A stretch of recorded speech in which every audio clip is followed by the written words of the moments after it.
பாபா முன்னாடி அந்த பாத்திரம் ஆரத்தி ஆகும்போது மனசுல பட்டது. புஷ்பாம்மா கிட்ட கேட்டேன். உடனே அவளும் உத்தரவு சொன்னா. சந்தோஷமா இருக்குது.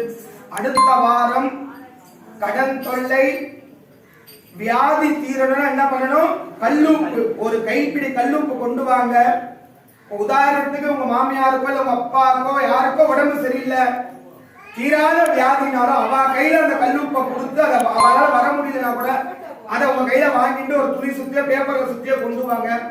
அடுத்தது திருமணம் ஆகணும் சுவாமி, தடையா இருக்கு, கிரகப்பிரவேசம் பண்ணணும் தடையா இருக்குன்னா வெல்லம் கொண்டு வாங்க. யார் எதை ஒருவேளை ரெண்டுமே வேணும் அப்படின்னா ரெண்டுமே கொண்டு வாங்க, தப்பு இல்ல.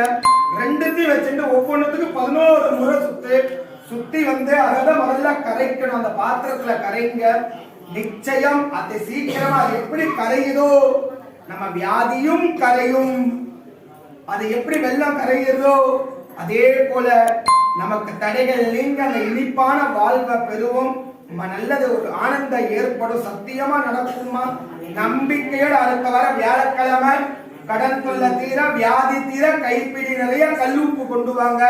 அதே போல அடுத்த வாரம் திருமணமாகணும், கிரகப்பிரவேசம் பண்ணணும், இல்ல புத்திரபாகியம் ஏதாவது சுப நிகழ்ச்சி நடக்கணும்னா வெள்ளம் கொண்டு வாங்க. உங்க கையால கரைக்க பாபா உத்தரவு கிடங்க. இந்த வருடத்துல இருந்து அன்னதானம் இல்ல பிறந்த நாள் திருமண நாட்கள் அப்படின்னு நீங்க ஏதாவது பதிவு பண்ணீங்கன்னா வெறும் இந்த கோவிலுக்காக 500 ரூபாய் அந்த அன்னதானத்துக்கோ திருமணத்துக்கோ கொடுத்தீங்கன்னா உங்களுக்கு காசு மாலையா பாபா காசு மாலை, அந்த காசு மாலையே பிரசாதமா கொடுக்கப்படும். நம்ம கொடுக்கிற பணமும் திருப்பி நமக்கு வருது. அதை விட பாபா கிட்ட சாத்தியா வருது. அது மட்டும் இல்லாம மீதி பணம் பாபாவுக்கு பிரசாதத்துக்கோ அன்னதானத்துக்கு ஏதோ ஒரு கைங்கரியமாவது. அப்படிப்பட்ட இன்னைக்கு அன்னதானத்துக்கு அவ பொண்ணுக்கு நாளை மறுநாள் பிறந்த நாள், சனிக்கிழமை பிறந்த நாள். ஆனா இருந்தாலும் வியாழக்கிழமையே அன்னதானம் பண்ண தான் குடும்பத்தோட வந்திருந்து தான் கையால சமைச்சு இன்னைக்கு அன்னதானத்தை கொடுத்திருக்கா.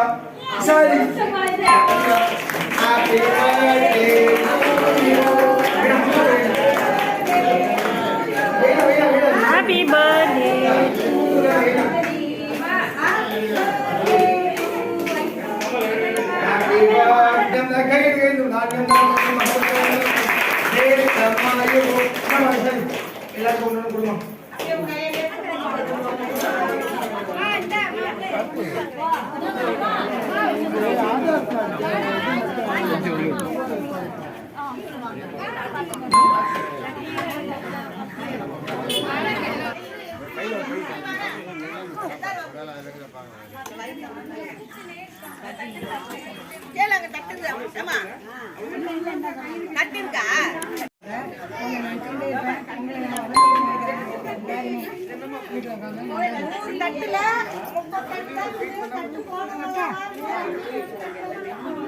பேரு கீழே நிக்கிறாங்களேப்பா.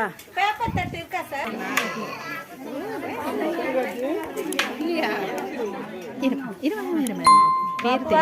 அது ஓபன் ஆக மாட்டேங்குது.